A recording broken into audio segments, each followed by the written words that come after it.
San Diego's watchdog over the police department has lost its bite. Critics say this important safeguard is failing. The Citizens Review Board was created to protect citizens from heavy-handed cops, also to clear officers of phony accusations. The I-Team's Mitch Blocker checked out some of these serious allegations. 420 Sam, 1097, 353 Sam. It was 1985. A street brawl would bring the city to its boiling point. A white cop, Thomas Riggs, killed by a black man, Saigon Penn.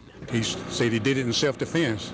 Penn would be acquitted, arguing he feared for his life. The scars remain, even today, but it did lead to change. Good evening, everyone. My name is Dan Frazee. The creation of the 23-member Citizens Review Board, which has one important job. To review serious allegations against San Diego police officers. The board is the public's watchdog, reviewing police internal affairs reports which are kept confidential and hearing citizens' complaints which are public. It was really the actions of the San Diego Police Department that got me to come out. We wanted to see the Citizens Review Board in action, so we came to their meeting tonight where these folks are asking them to sanction police officers. It's something we found they have done fewer and fewer times over the past 8 years. Using the board's data on its website, we found that in 2001, the board reviewed 133 allegations against officers. Move forward to 2009, which is the latest information posted, the cases of reviews dives to 46 cases, 133 to 46. I'm saying the board struggles for legitimacy. Jude Litzenberger was on the board. She is an attorney with a 21-year career in the Navy. She does not mince words about the Citizens Review Board. That was very unfair to the citizens and sometimes unfair to the officers. She says by and large, San Diego police officers are first-rate, but there are bad cops, as anyone watching the news lately can attest to. I think there's a lot of opportunities for officers who are given a lot of authority to abuse that authority if they start going wrong. Litzenberger sat on the board for more than 2 years after training for the unpaid position for a year and a half. But according to multiple sources, she asked too many questions. It's not impartial. It's a very biased board, and you have people clearly running. They have their own agendas, and they're clearly running it the way they want. Sandra Kobit was in training for the board and observed many of the same things Litzenberger told us about. She does not want her face shown, but she does want you to know she is married to a retired police officer. I've seen several citizens ignored. Just simply because the board is biased towards the police? Right. 2 current board members, both additional sources for this story, agree with Kobit and Litzenberger. They say the board is controlled by a clique, that it is too white, and most of the board members are picked because they have a pro-police mentality. The system, they say, is broken. They are in fear of the police department arresting them. Citizens don't get a fair shake, we're told, in part because the city attorney's office provides the legal guidance for the board. It's a conflict because the city attorney's office also has to defend the city when a cop gets sued. So they would tell you how you should vote? No, not directly. What they would do is interpret the rules in a way that it was clear to you you could only vote one way. Jude Litzenberger knows the law too. When she began asking too many questions, she was warned to leave the lawyering to the city attorney. And when the time came for her reappointment, something usually rubber-stamped by the mayor's office, she was not asked back. It's the first time that's ever happened. The people's check of the police department doesn't work. Correct. It's not working. There is no check. Now, our sources would not talk specifically about any of the cases they heard. They honored their promise to keep case information confidential, but as you saw, they could talk about the methods used to reach decisions, which is the only way we were able to lift the veil on the board's behavior. So what's the reaction tonight from the mayor, the city attorney, the board? We just heard from the mayor. The mayor says that the accusations from these sources should be taken seriously and should be looked into.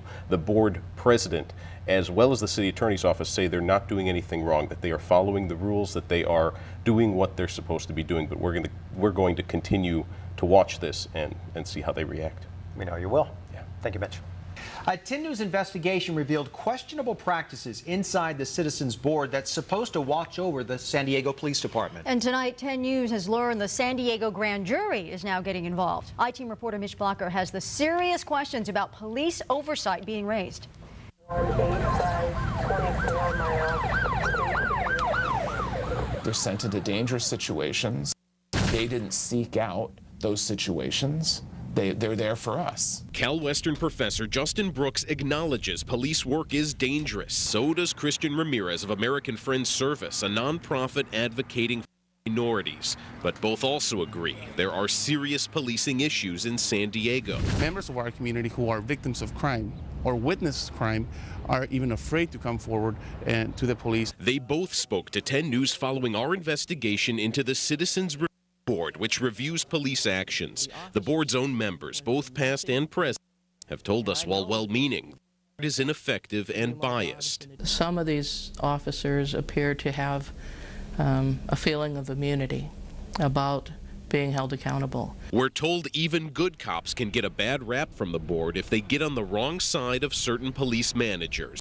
You think the Citizens Review Board is unfair to officers? It's unfair to both. It's unfair to officers and it's unfair to the citizens. The allegations are the board leadership is a good old boys club, siding with police management when it comes to cases involving citizens or cops on the streets. It's absolutely critical that we review the process and make sure that those decisions are being made in an unbiased fashion.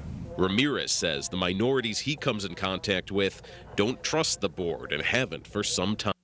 We have experience with them. We know, unfortunately, that it doesn't, it has always acted as a rubber stamp for the police department.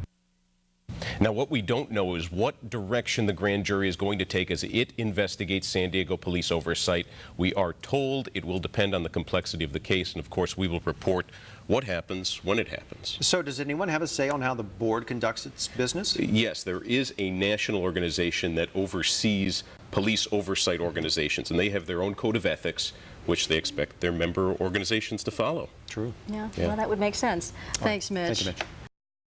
It's very easy to slide into abuse. Jude Litzenberger knew the board had problems. She was once a member. She and other former and current Citizen Review Board members told 10 News the board was a toothless watchdog, ineffective and biased. The power of the government can be tremendous, and the power of the people to curb that and to keep that in check is important. The board was supposed to provide oversight of the San Diego Police Department by reviewing the agency's internal affairs investigations of both cops and citizens. It's not just for the citizens, but it's also for the police officers. The grand jury found, as the I-Team reported, serious problems caused by the Internal Affairs Department having too much control over the review board. IA personnel would attend closed sessions, inhibiting the board from making independent decisions. The information that we put in our report was given to us by more than one person.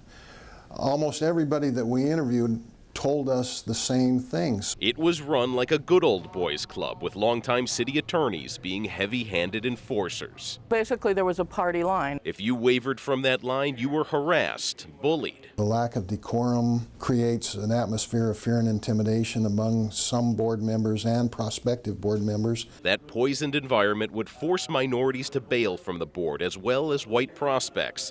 Candidates were handpicked by the board. One white who was appointed and then resigned, one Hispanic who resigned after being selected. The grand jury suggests the mayor's office should immediately tell the chief of police to have internal affairs stop interfering with the board's work.